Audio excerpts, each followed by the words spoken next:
مقبوضہ کشمیر میں بھارتی جبر و استبداد کی تازہ لہر۔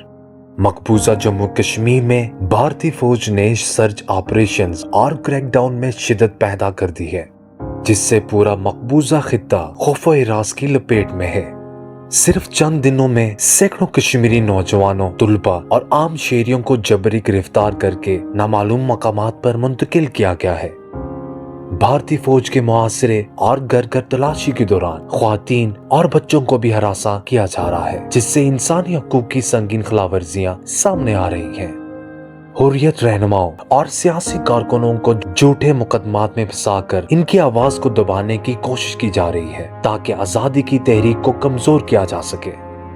مودی حکومت انتقامی اور سخت گیر پالیسیوں کے ذریعے کشمیر میں حق خود ارادیت کو کچلنے کی کوشش کر رہی ہے، مگر کشمیری عوام کے حوصلے اب بھی بلند ہیں۔ یہ بڑھتی ہوئی کارروائیاں بھارت کی بخلاہٹ مقبوضہ کشمیر میں ناکام پالیسیوں کا مظہر ہیں، جو مزید بے چینی اور نفرت کو جنم دے رہی ہیں۔